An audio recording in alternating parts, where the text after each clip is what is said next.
Welcome back to another episode of Rock Boys Football. Brent Venables, the Oklahoma Sooners, working their way through spring practice. And I think, for a lack of better terms, it's about to get real for Oklahoma in spring ball. The pads are coming on. You're going to get a really good sense of who are going to be the difference makers for this Oklahoma team heading into 2025. And we've said it a bunch in the spring. I'll say it again right now. I don't think people realize how dangerous this Oklahoma team can be if they get some answers to some of their bigger question marks they have going into 2025. And to me, it's the offensive line, because I look at this Oklahoma team and say, hey, John Mateer, I know, I'm very confident that he's one of the best quarterbacks in the SEC heading into 2025. I look at this Oklahoma defense, especially with Brent Venables taking over, calling the plays.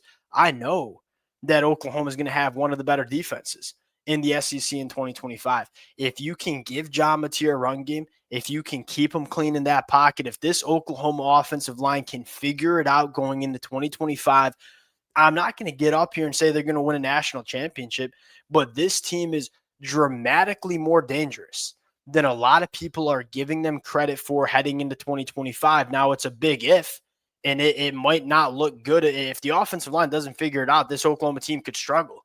But if they do figure it out, and you're looking at an extremely dangerous team in the SEC, we are a couple of practices in.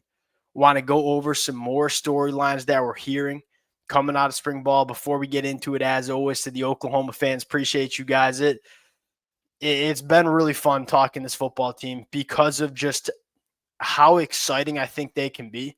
Oklahoma is one of those teams that there's kind of a wide range of outcomes for Oklahoma. But I think one of those ranges of outcomes looks like Oklahoma being a really fun team to watch in the SEC. To the Oklahoma fans that have been rocking with the boys in the months of February, the months of March, appreciate you guys. If y'all do enjoy the content, consider subscribing to the channel. Much more importantly, let it fly in the comment section in terms of some of the biggest storylines that you guys are getting coming out of spring ball or as we go through spring practice. Appreciate you guys. Let it fly. Without further ado, let's get into it. And I want to start with the quarterback position. I want to start with John Mateer, but it's not me buying stock in John Mateer as a quarterback, because I've already bought my stock in John Mateer as a quarterback. I've watched almost every single snap of him at Washington State last year. I know John Mateer is a really good quarterback. What I'm buying stock in, and what the biggest difference feels to me from Oklahoma, where we sit right now and where Oklahoma was 12 months ago, is go back 12 months ago, new offensive coordinator, brand new offensive line, couple of new pass catchers. But to kind of tie it all together, you want a quarterback that can be the glue. You did not have that. You had a true freshman in Michael Hawkins. You had a second-year guy in Jackson Arnold. You didn't feel like you had a quarterback last year that could bring the offense together and kind of elevate the rest of the offense. John Mateer feels like that guy, and it's not just because he's a really good quarterback on the football field. It's because he's a guy that knows what Ben Arbuckle wants to do on offense, and he's a guy that seems to be elevating everybody on this Oklahoma offense, which is a stark difference from what you had last year. The elite quarterbacks, both at the college and NFL level, they're quarterbacks that allow everybody else to play better around him. And from what you're hearing from John Mateer, not only as a football player, but a leader of this Oklahoma offense, to me, it sounds like you're getting a quarterback that is elevating the rest of the offense. And I think that's a sneaky, really big storyline for Oklahoma going into 2025. Question number two, or the thing I'm buying stock in number two, you might say. Mike Fasusi impacting this team on the offensive line year one as a true freshman. Now, am I going to get up here, what do we got, March 12th, noon Eastern time, and predict that Mike Fasusi is going to be a starter day one for Oklahoma? I don't know if I'm quite there yet, but everything you hear, and we're going to find out a lot more when the pads come on and the spring practices get a little bit more competitive and physical. Everything you're hearing is Mike Fasusi looks the part. And from the clips that I've seen, he don't look like a true freshman working with the offensive lines early on in spring practice. This is a kid that there's a reason he was a top 10 national prospect. There's a reason he was the number one offensive tackle in that 2025 class. He's a guy that just consistently got better as a football player over the last couple of years at the high school ranks, the trajectory in terms of how well this kid is improving as a football player is going up, and it's going up in a really fast way.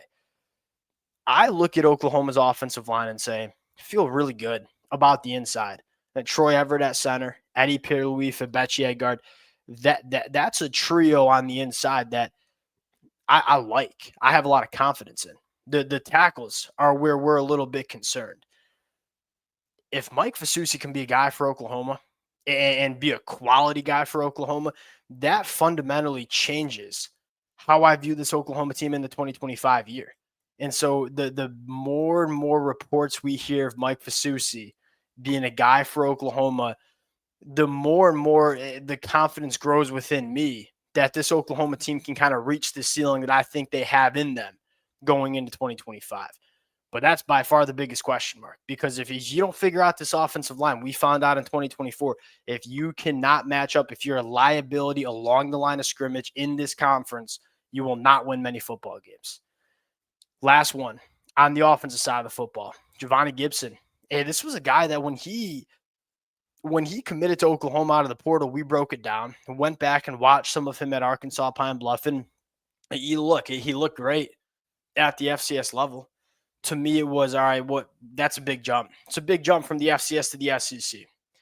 The biggest thing that stands out to me here is that Javonnie Gibson physically is fitting in, not only fitting in, but standing out in the early portions of spring ball. And so you get a guy that your biggest concern was, hey, can you make the jump? The jump doesn't seem to be that big for Javonnie Gibson. I think one of our big question marks was, hey, we know a healthy Deion Burks is the wide receiver one of this offense. Ain't no question about that. Who's two? Who's three? 2 weeks ago, I was, and I still am high on Ivan Carrion. I really like Ivan Carrion going into year two. Wide receiver two on this football team sounds like it might be Javonnie Gibson. And if you can have a couple of other names, especially on the boundary, really stand out and kind of break out for Oklahoma, you feel much better about what's around John Mateer heading into 2025. Defensive side of the football, a side of the football that I am just extremely confident in. We talked about this yesterday. I don't get the narrative that you lose Danny Stutzman, you lose Billy Bowman, and all of a sudden this Oklahoma defense ain't going to be good. Look, and it's not a shot at Danny Stutzman and Billy Bowman. Y'all know that. I'm a huge fan of both of them. It's because what Oklahoma has coming back, and specifically what this front seven looks like. I got some concerns about the secondary, especially with Eli Bowen in a walking boot and on crutches. There's some depth and experience in the secondary that maybe you have question marks about. What's the best way to mitigate question marks about the secondary? Having a front seven, having a defensive line that can physically overwhelm the opponent. You go back to Georgia 2021 and 2022. We've talked about this. Kirby Smart, going into the 2021 year when Georgia won a national championship, was extremely vocal about how he did not trust the secondary going into the 2021 year. Well, guess what? It didn't really matter about the secondary because people couldn't throw on Georgia because they couldn't protect the passer. You couldn't block up Georgia up front. I look at Oklahoma's defensive line and say, this very well could be one of the better defensive lines that we see in the country. And the upside is the best defensive line in the country. Look, if you told me Oklahoma's defensive line was a top 3 unit in the country come the end of the 2025 year, I wouldn't be all that stunned. Especially you got some known commodities, right? Jaden Jackson, Dom Williams, Grayson Halton, R. Mason Thomas. We all know those football players are really good. But from what you're hearing coming out of spring practice about what David Stone physically looks like, what Marvin Jones Jr. physically looks like, what PJ Adebari physically looks like, some of the highest upsides that you see in the country, they're looking to part early in spring practice. I am buying a lot of stock in terms of what this defensive line can be heading into 2025. And when you have a dominant defensive line, good chances are you're going to have a really good defense.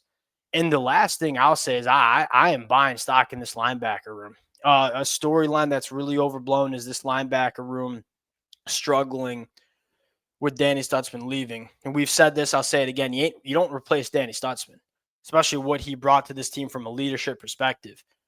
From what you saw from Kip Lewis, from what you're hearing about Kobe McKenzie, from what you're hearing about Kendall Daniels, for the Oklahoma fans who've been rocking with the fellas for a while now.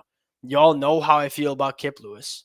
Y'all know how I feel about Kobe McKenzie. From what I'm hearing about Kendall Daniels looking like he's probably the best linebacker in this room, to me, you're looking at Kendall Daniels being one of the best linebackers in the country. So I think Kip Lewis and Kobe McKenzie can very well be in that conversation. Kendall Daniels is an absolute freak show.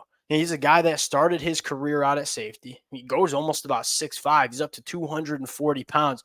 The clips that I'm seeing from him, he looks like a linebacker that you'd build in a laboratory.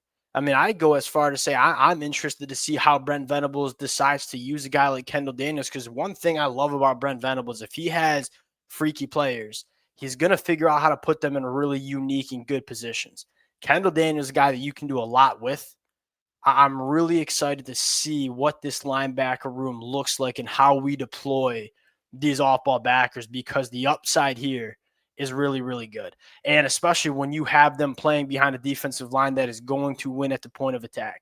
I don't think I could think of a better interior defensive line than I'd want my linebackers playing behind than guys like Jaden Jackson and Dominic Williams on 1st and 10.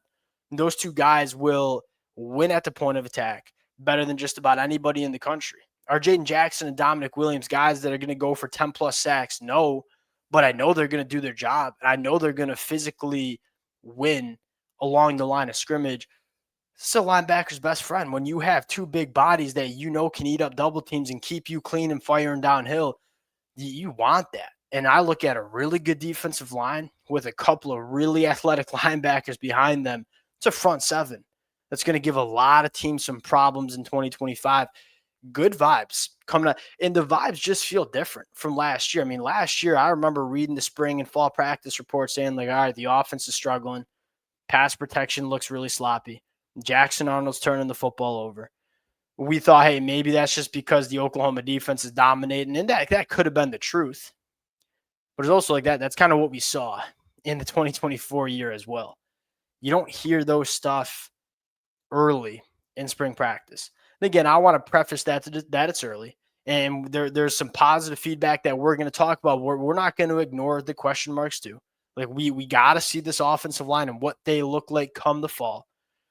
But you're hearing it feels different in terms of what you're hearing coming out of Oklahoma spring practice than you did 12 months ago. That's where we'll leave it. Appreciate you guys rocking with it again. If y'all do enjoy the content, consider subscribing to the channel. Appreciate you guys, and we'll talk to y'all later. Peace.